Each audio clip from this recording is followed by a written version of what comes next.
The emergency alert started at 3 in the morning. Admiral Lisa Carter rolled out of bed when her communicator began screaming. She grabbed it with shaking hands, still half asleep. "What is it?" she asked. "Ma'am, you need to get to command right now," came the voice of Lieutenant Ben Sullivan. "We have a situation." Lisa threw on her uniform and ran to the command center. When she arrived, the room was buzzing with activity. Officers were running between stations, pointing at screens and talking in excited voices. "Report," Lisa said. Ben turned to her with wide eyes. "Admiral, we just received a transmission. It's from the USS Meridian." Lisa felt her heart stop. The Meridian had been missing for 15 years. Everyone assumed it was destroyed somewhere in deep space. The ship had left Earth with 200 crew members on an exploration mission. They were supposed to return after 5 years. "Are you sure?" Lisa asked. "Yes, ma'am. The signal is definitely from Captain Jake Morrison. He's requesting permission to dock at Luna Station." Lisa stared at the main screen. There, floating in space near the edge of their solar system, was a ship. But it didn't look like the Meridian she remembered. The vessel was 3 times larger than before. Its hull seemed to shimmer and change color as she watched. Strange patterns of light moved across its surface like living things. "My God," she whispered. "What happened to them?" The communication officer turned around. "Admiral Captain Morrison is requesting to speak with you directly. Put him through." The screen flickered and Jake Morrison's face appeared. Lisa gasped. The man she remembered had been young, maybe 35 years old. This Jake looked older, but not 15 years older. His hair was silver, and there were scars on his face she had never seen before. But his eyes were different. They seemed to glow with an inner light. "Hello, Lisa," Jake said with a smile. "It's good to see you again." "Jake, where have you been? We thought you were dead. What happened to your ship?" "It's a long story. We need to talk. All of us. I need to speak with Earth's leaders and the Galactic Council."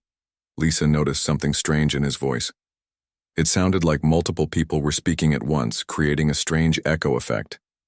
"Jake, how many people are on your ship?" "About 3,000. 3,000? But you left with only 200? "I know. We made some friends along the way." Before Lisa could ask more questions, her scanner officer called out, "Admiral, you need to see this. The ship's energy readings are off the charts.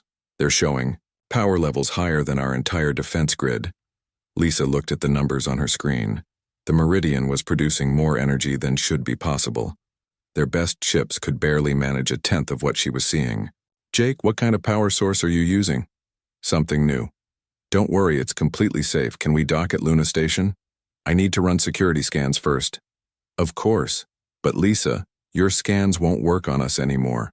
We exist in multiple dimensions now." Lisa didn't understand what he meant, but she ordered the scans anyway. The results made no sense. The ship appeared solid on some sensors but invisible on others. Heat scanners showed it was room temperature, but energy detectors said it was burning hotter than a star. "This is impossible," Ben said, staring at his instruments. The Meridian began moving toward Luna Station. Lisa watched in amazement as the ship seemed to phase through their defensive barriers without setting off any alarms. It was like the shields didn't even know the ship was there. "How are they doing that?" someone asked. "I don't know," Lisa replied. As the ship got closer, more details became visible. The hull wasn't made of any metal Lisa recognized. It looked like it was carved from crystal, but it bent and flexed like living tissue. Sections of the ship seemed to be transparent, showing rooms inside that were bigger than should fit in the space available. "Admiral," the communication officer said, "I'm getting reports from around the galaxy. Every major government is asking about the ship. Word is spreading fast." Lisa nodded. She could imagine the panic this would cause. A human ship with impossible technology would make everyone nervous. The Corvani Empire considered themselves the most advanced civilization in the galaxy. They wouldn't like being shown up by humans. The Meridian reached Luna Station and began docking procedures. Lisa watched as the ship's hull seemed to melt and reform around the docking clamps. It was like watching liquid metal, but controlled by intelligence.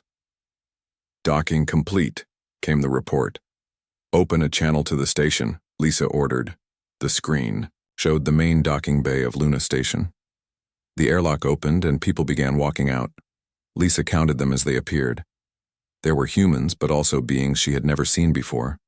Some were tall and thin, almost transparent, with skin that looked like starlight.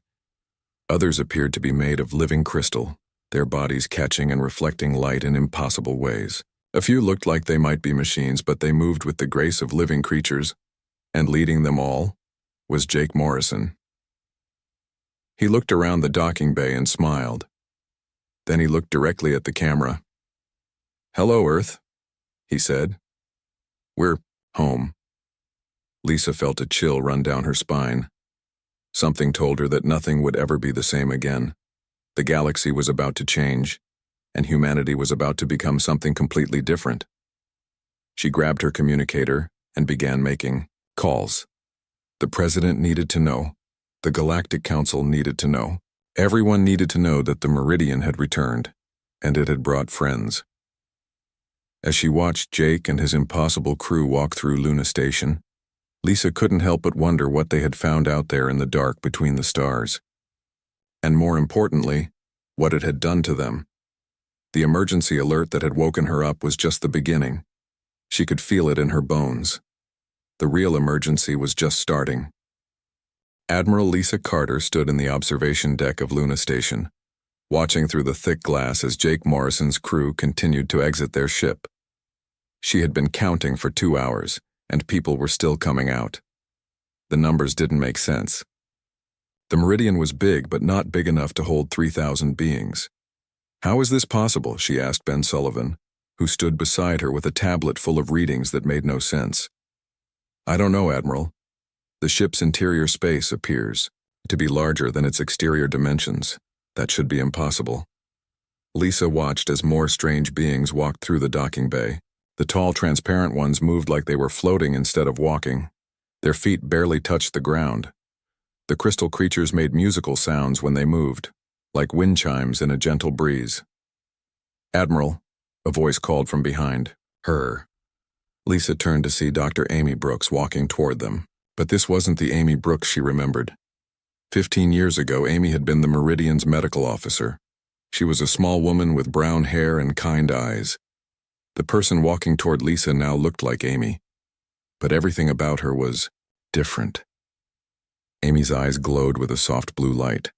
When she moved, Lisa could see through her for just a moment as if she wasn't completely solid. And when Amy smiled, Lisa felt a strange warmth in her mind, like someone had just shared a happy memory with her. "Hello, Lisa," Amy said. "It's wonderful to see you again." "Amy, is that really you?" "Yes, though I'm quite different now." "We all are." Lisa studied Amy's face. "What happened to you out there?" "We learned things. Amazing things. Our minds expanded beyond what we thought was possible for humans." Ben stepped forward with his scanner. "Dr. Brooks, may I take some readings?" Amy laughed, and the sound was like music. "Of course, but your instruments won't understand what they're seeing." Ben ran his scanner over Amy. The device immediately started beeping in confusion. Numbers flashed on the screen that made no sense. According to the readings, Amy existed in 17 different dimensions at the same time. "This can't be right," Ben muttered. "Actually, it is," Amy said. "I can see quantum particles with my eyes now. Watch." Amy reached out her hand toward the wall. Instead of touching it, her hand passed through the metal like it was water. She pulled her hand back and the wall was perfectly intact. "How?" Lisa whispered. "Matter is mostly empty space," Amy explained. "Once you understand how atoms really work, you can move between them. It's like learning a new language." A new voice spoke from the doorway. "Amy, are you showing off again?"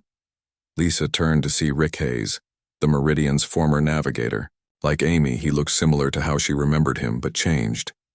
Rick's hair had turned completely white, and his eyes seemed to hold tiny stars inside them. "Rick," Lisa said. "You look different?" "Yes, we all do.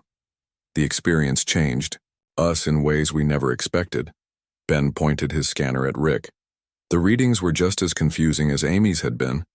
"Rick, how do you navigate now? Do you still use computers?" Rick smiled. "I don't need computers anymore. I can feel the shape of space itself. Watch." Rick closed his eyes and held out his hands. In the air between his palms, a three-dimensional map appeared. It showed their solar system, but with details no human instrument could detect. "Mars is going to have a small solar storm hit it in 3 hours," Rick said, pointing to a spot on the map. "Jupiter's moon Europa has a pod of space whales swimming under its ice. And there's a Corvani spy ship hiding behind our moon right now." Lisa grabbed her communicator. "Command, do we have any unidentified ships in our system?" "Let me check." "Admiral," came the reply. After a moment, the voice returned. "Admiral, we just found a cloaked Corvani vessel behind the moon. How did you know?" Lisa stared at Rick. "How did you do that?" "Space isn't empty," Rick explained. "It's full of information if you know how to read it. The beings we met taught us how to listen to what the universe is saying." More crew members began arriving in the observation deck. Lisa recognized some faces, but they were all changed. Paul Davis, the former security chief, now seemed to be made partly of shadow. When he moved, darkness moved with him like a living thing.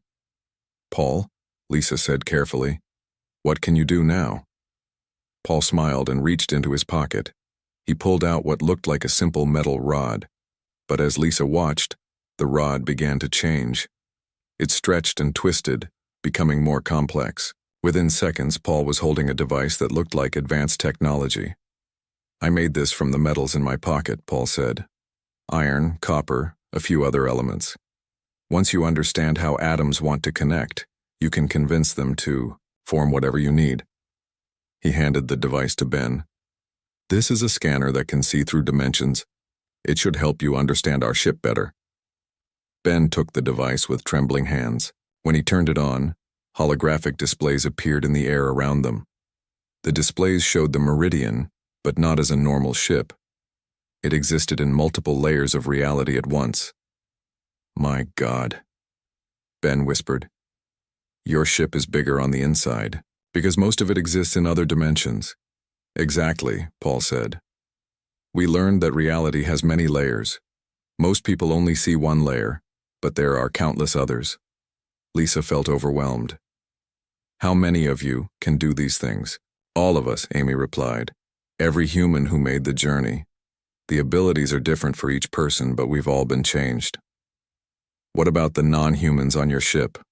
Our friends? They're refugees, mostly.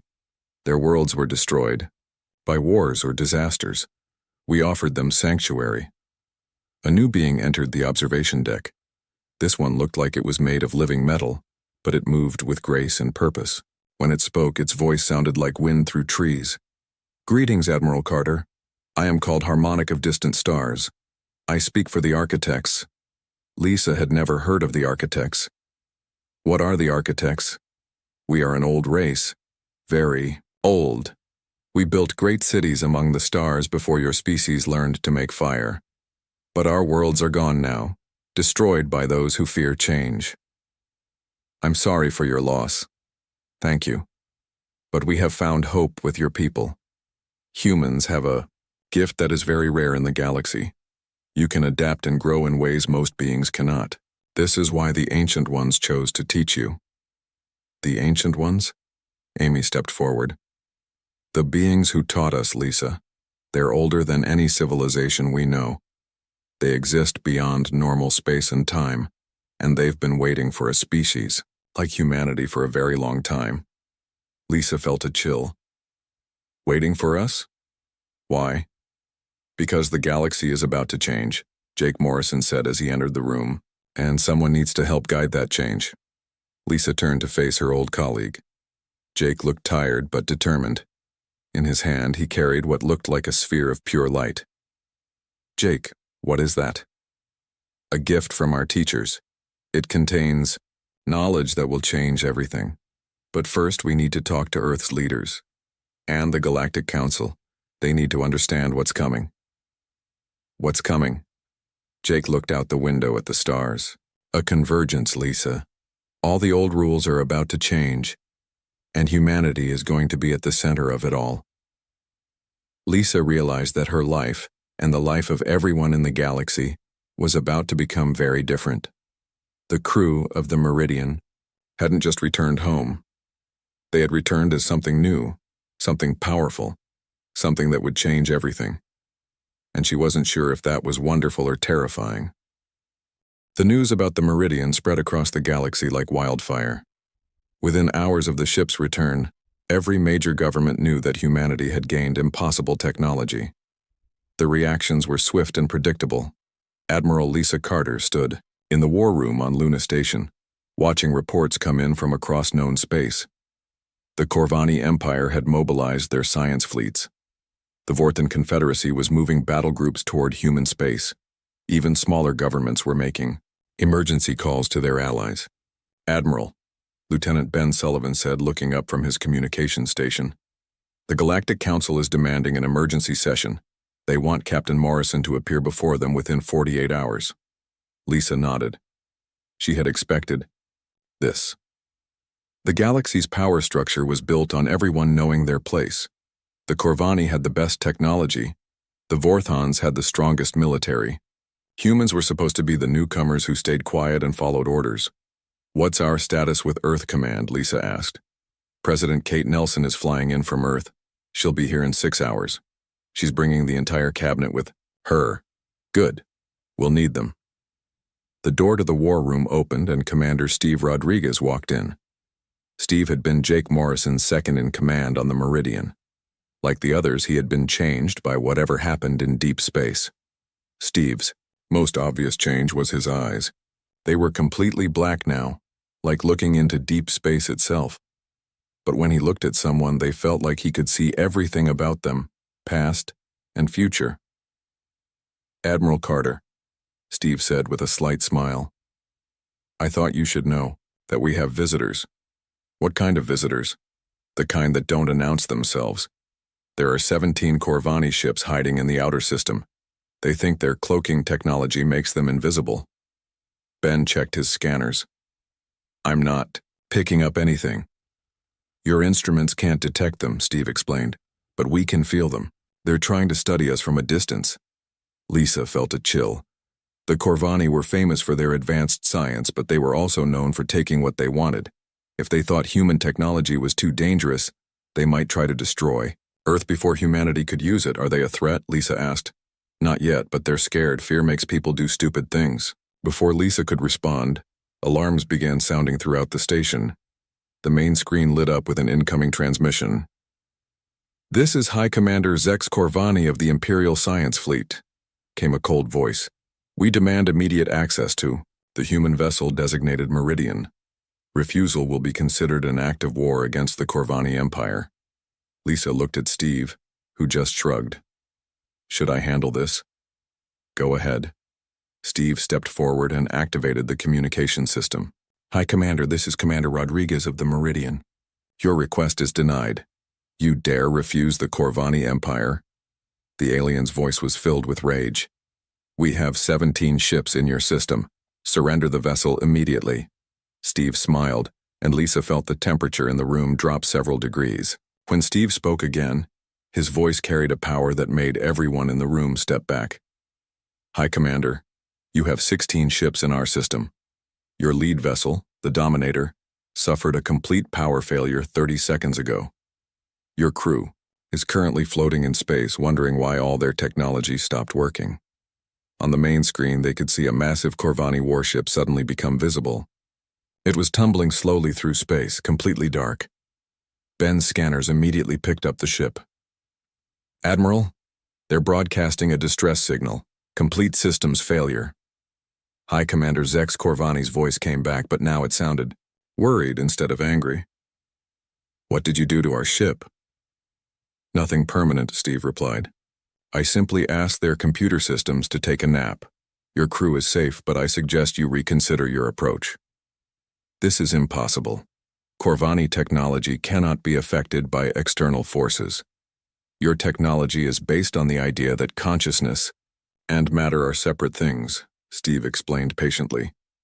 Once you understand that consciousness can directly affect matter, many things become possible. Lisa watched in amazement as the dead Corvani ship suddenly came back to life. Its lights turned on and it stopped tumbling. Your systems are restored, Steve said. But High Commander, I want you to understand something. We could have destroyed all 17 of your ships just as easily. We chose not to because we don't want to be your enemies. The communication channel was quiet for a long moment. When the High Commander spoke again, his voice was much more respectful. Commander Rodriguez, what do you want from us? Nothing. We want to help you just like we want to help everyone else in the galaxy. Help us with what? Steve looked at Lisa, who nodded. It was time to tell them the truth. High Commander, are you familiar with the ancient records of your people? The stories about the dark time when your homeworld was attacked? Those are myths, legends from before we achieved spaceflight. No, they're not. 3,000 years ago, something attacked Corva Prime. Your people barely escaped. The attackers consumed your star system and moved on to other targets. Lisa saw fear creep into the High Commander's voice. How could you know about that? Because we met them, Steve said simply. In the deep dark beyond the galactic rim. They're called the Devourers, and they're coming back. The communication channel fell silent. Lisa could imagine the chaos on the Corvani ships as their commanders tried to process this information. Dr. Amy Brooks entered the war room, floating a few inches above the floor. Her presence filled the room with a sense of calm. Steve, are you frightening the Corvani again? She asked with a gentle smile. Just explaining the situation. Amy stepped forward and spoke into the communication system. High Commander, my name is Dr. Amy Brooks. I was the Meridian's medical officer. I know this is difficult to believe, but everything Commander Rodriguez told you is true. Amy gestured, and holographic images appeared in the air above them. The images showed star systems being consumed by massive dark ships. This is what we found in deep space. The Devourers destroyed thousands of civilizations. They're heading toward our part of the galaxy now. High Commander Zex Corvani's voice was barely a whisper. How long do we have? 4 years? Maybe 5, Amy replied. But there is hope. The beings who taught us how to expand our consciousness survived the last attack. They've been waiting for species that could help them prepare for the Devourer's return. What kind of help? We need to work together, Steve said. All of us. Humans, Corvani, Vorthans, everyone. The old way of thinking, where each species fights for dominance, won't work against the Devourers. They feed on conflict and destruction. Lisa heard new alarms sounding. Ben looked up from his station with wide eyes. Admiral, we have incoming. Ships, Vorthan battle cruisers, 12 of them. The main screen shifted to show the new arrivals. The Vorthan ships were massive and heavily armed. They took positions around Luna Station in a classic attack formation. Attention human forces, came a new voice. This is General Thax Vorthan of the Confederate Fleet. You will surrender the alien vessel and submit to Confederacy authority, Steve sighed. And here I thought the Corvani were impatient. Can you handle 12 ships as easily as you handled one? Lisa asked. Probably, but I'd rather not. Violence just makes everything worse. Steve activated the communication system, again. General Thax Vorthan, this is Commander Rodriguez. I assume you've been listening to our conversation with the Corvani? We have. Your claims about ancient enemies are clearly fabrications designed to make us afraid. Then let me show you something that might change your mind. Steve closed his eyes and held out his hands.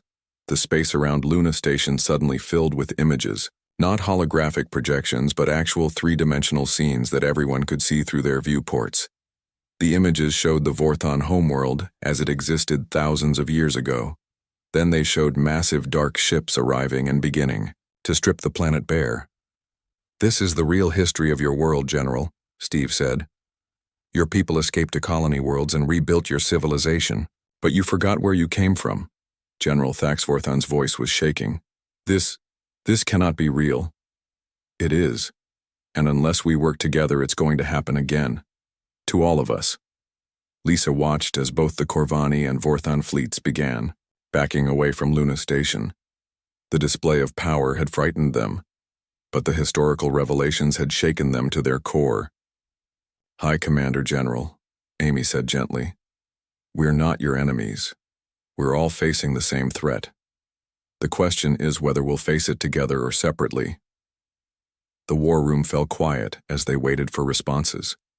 Lisa realized that the next few moments would determine the future of the galaxy. Would the old enemies become allies, or would fear drive them apart when they needed each other most? 3 days after the confrontation with the alien fleets, Captain Jake Morrison finally agreed to tell the full story. He sat in the main conference room of Luna Station, surrounded by leaders from Earth and representatives from 12 different alien governments. Everyone wanted to know what had really happened to the Meridian during those 15 missing years. President Kate Nelson leaned forward in her chair. "Jake, we need to understand, where did you go? What changed you and your crew?" Jake looked around the room at all the faces watching him. His silver hair seemed to glow under the lights, and his eyes held depths that made people uncomfortable if they looked too long. "It started during our 3rd year in deep space," Jake began. "We were exploring a region beyond the galactic rim, farther than any human had gone before. Our mission was to map new star systems and look for habitable worlds." Dr. Amy Brooks, who was floating in her chair rather than sitting, added, "We were excited. Every day brought new discoveries, new planets, new forms of life, new possibilities for humanity's future. Then we found the barrier," Jake continued. "It wasn't visible to our instruments, but when we tried to cross into a particular region of space, our ship just stopped. Not our engines, not our power systems. The ship itself refused to move forward." High Scientist Vex Corvani, who had joined the meeting by hologram, interrupted. "A force field of some kind?" "No," Jake replied. "Something much stranger. It was like space itself was telling us to wait." Commander Steve Rodriguez stood up and walked to the large window that looked out at the stars. "We spent weeks trying to understand what was happening. Our instruments detected nothing unusual, but none of us could shake the feeling that we were being watched." "Watched by whom?" asked General Thaxvorthan, also participating by hologram. "The Primarchs," Amy said softly, though we didn't know that name yet. Jake nodded. "On the 43rd day they made contact. Not through our communication systems, but directly into our minds. All 200 crew members experienced it at the same time."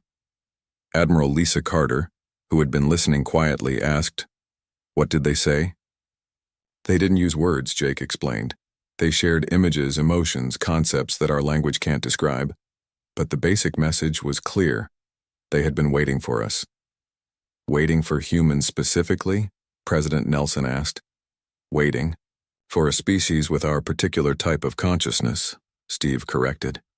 "They had been searching the galaxy for thousands of years, looking for minds that could adapt to what they needed to teach." Dr. Amy Brooks gestured, and holographic images appeared in the air above the table. The images showed beings that looked like they were made of pure light, existing in structures that defied normal physics. "The Primarchs exist in multiple dimensions, simultaneously," Amy explained. "They gave up physical form long ago to survive the last Great War. They've been hiding in the spaces between normal reality, waiting for the right species to help them." "Help them do what?" Vex Corvani demanded. "Prepare for the return of the Devourers," Jake said grimly. "The beings that destroyed their civilization, and countless others." The images changed, showing massive ships that seemed to be made of living darkness.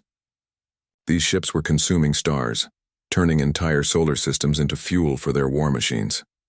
"The Devourers aren't just conquerors," Steve explained.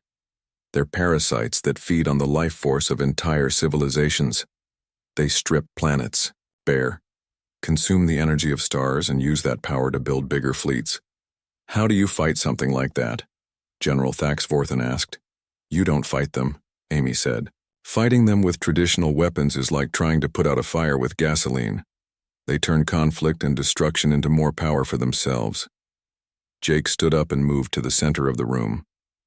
The Primarchs taught us a different way. They showed us how to expand our consciousness beyond the normal limits of human thinking. What does that mean exactly? President Nelson asked. It means learning to see reality as it really is, Jake explained. Most beings only perceive a tiny fraction of what actually exists. There are layers upon layers of reality, dimensions, folded inside other dimensions, possibilities that most minds can't even imagine. Steve turned from the window. The training took 12 years. 12 years of learning to let go of everything we thought we knew about how the universe works. It was difficult, Amy added. Many times we wanted to give up and come home. Our minds weren't designed to handle that much information, that much possibility. The holographic images shifted again, showing the crew of the Meridian working alongside, the Primarchs and structures that seemed to exist in multiple places at once. But gradually, we began to understand, Jake continued. We learned that consciousness isn't separate from matter. Thought can directly affect reality if you know how to focus it properly. That's how you can do the things we've seen, Lisa realized. Moving through solid objects, creating energy from nothing, reading information from space itself.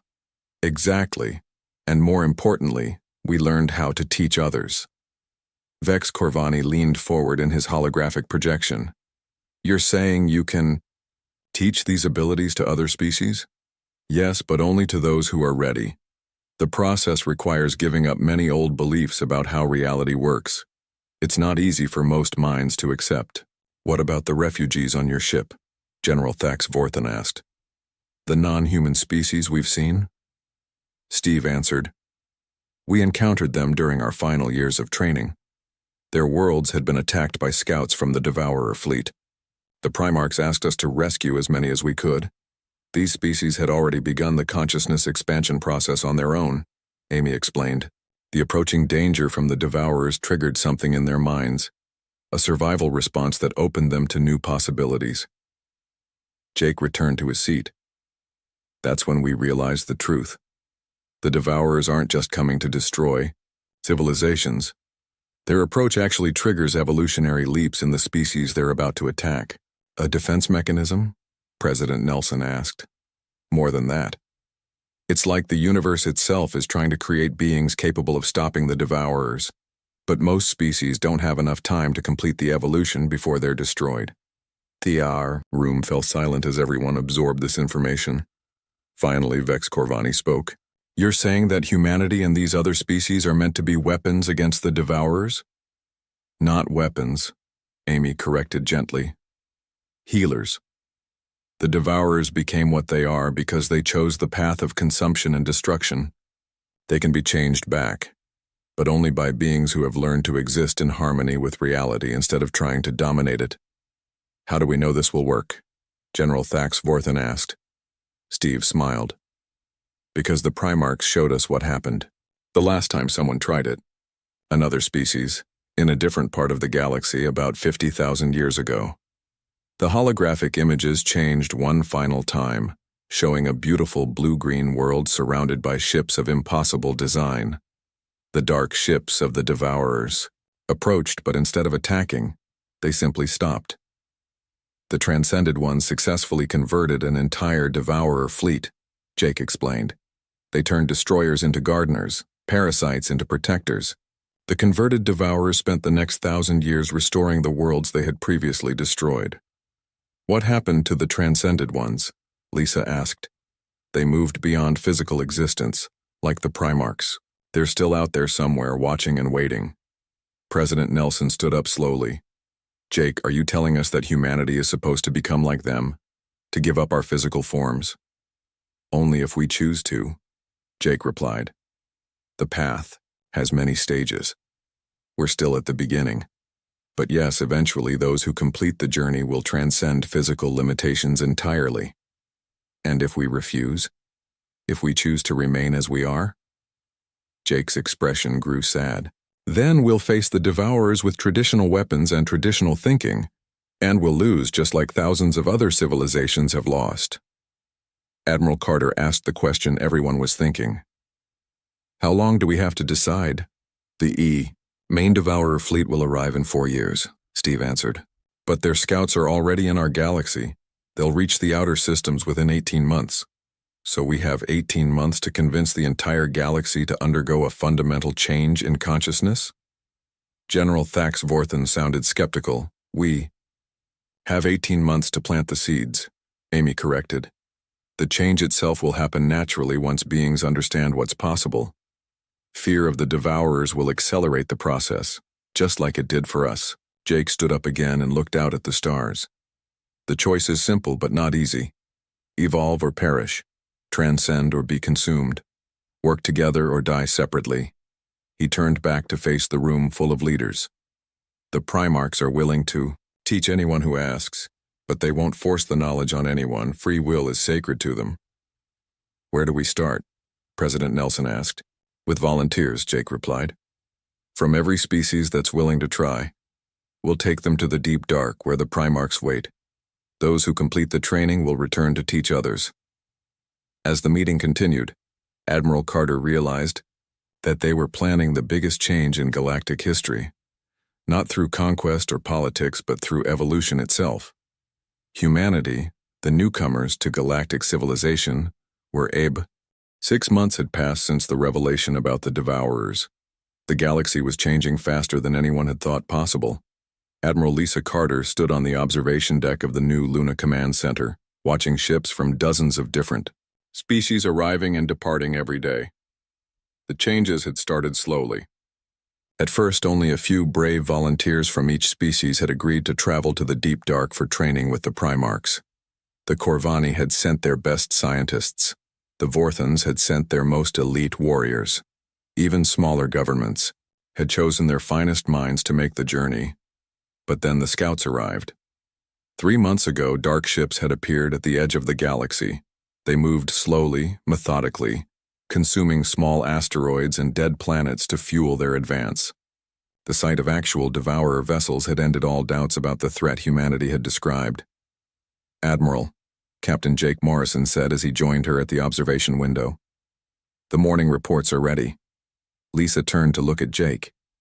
He continued to change as the months passed. His silver hair now seemed to move by itself, flowing like liquid metal. His eyes held tiny stars, and when he spoke, his voice carried harmonics that made people feel calm and hopeful. How many new volunteers today? Lisa asked. 47 ships. Representatives from 19 different species. The training centers in the deep dark are running at full capacity. Lisa nodded.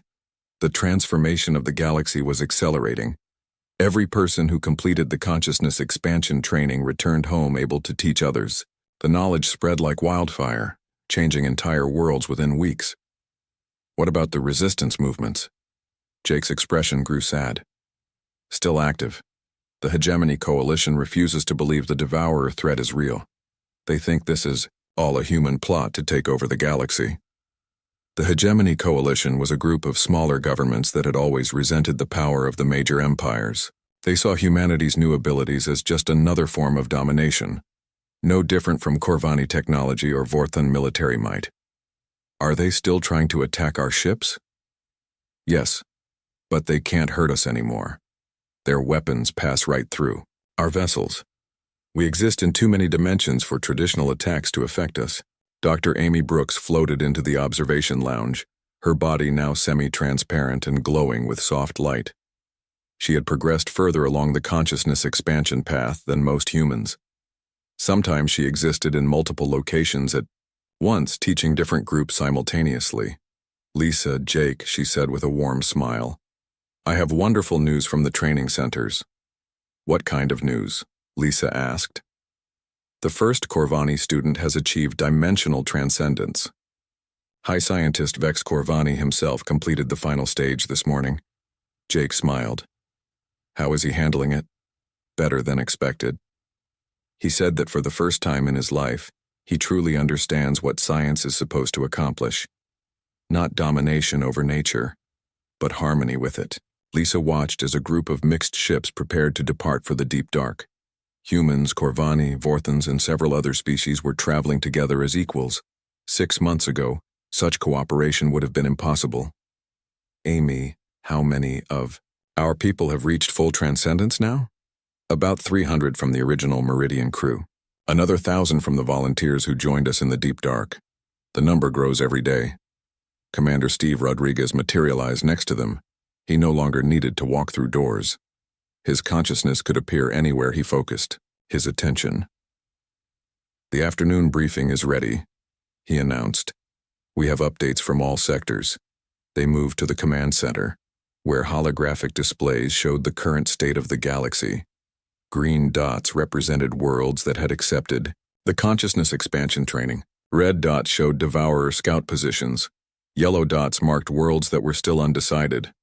"Report," Lisa said. "The Vorthon Confederacy has officially disbanded their military," Steve began. "General Thax Vorthon completed his training last week. He says that beings who understand true reality don't need weapons. What about their defense against the scouts? They don't need traditional defenses anymore. The transcended Vorthons can simply convince the scout ships to sleep until the main fleet arrives." Amy pointed to another section of the display. "The Corvani Empire has begun dismantling their research facilities. They're converting them into consciousness expansion centers. Vex Corvani believes they can train their entire population within 2 years. "That's faster than we hoped," Jake said with satisfaction. Lisa studied the red dots that showed Devourer positions. "How close are the scouts now?" "The nearest ones will reach inhabited systems in 6 months," Steve replied. "But we're ready for them." "Define ready." Jake stepped forward and gestured at the display. The view changed to show the deep dark, where thousands of ships from hundreds of species work together in perfect harmony.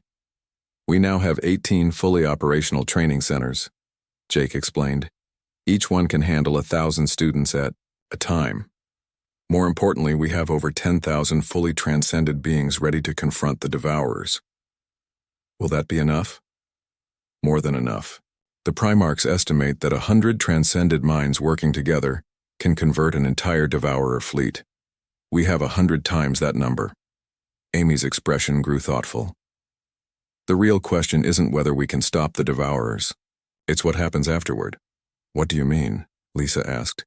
"Once the Devourers are converted back to their original nature, they'll want to help restore what they destroyed. But that process could take thousands of years.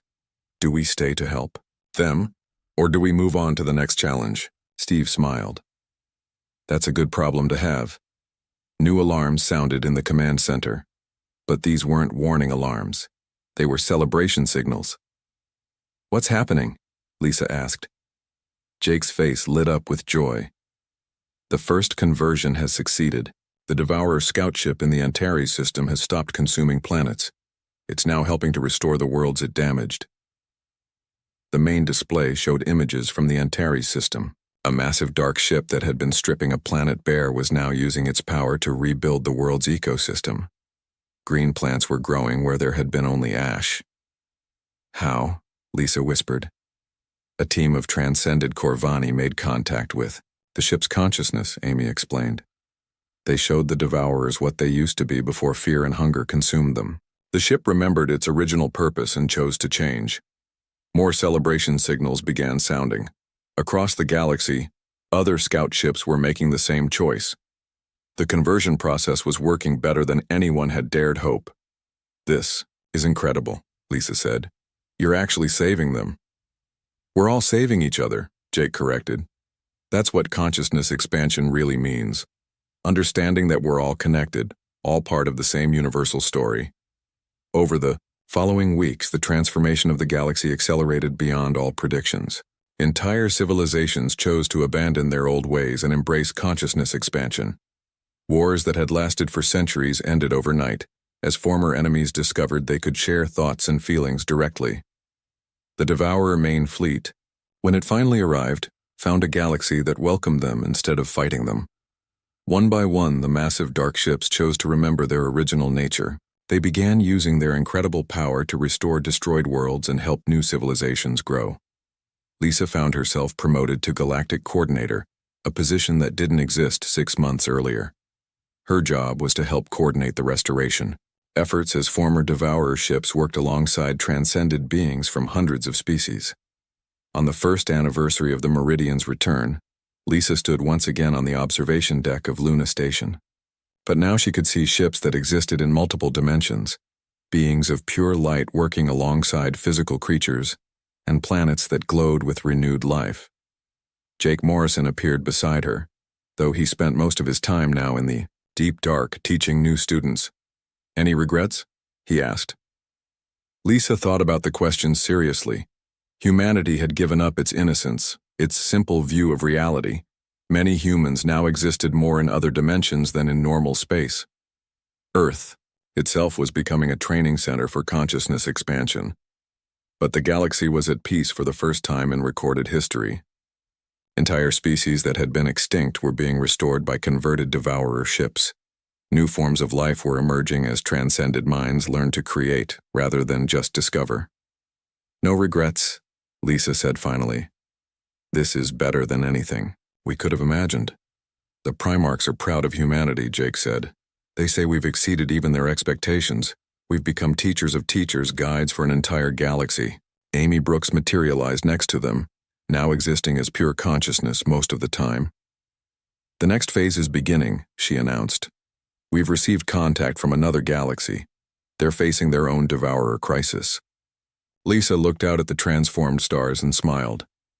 Humanity had found its true purpose in the universe, not as conquerors or explorers, but as healers and teachers. They had become the species that helped others discover their own infinite potential. The age of conflict was ending. The age of consciousness was just beginning. And at the center of it all, the species that everyone had once considered newcomers to the galactic community had become the architects of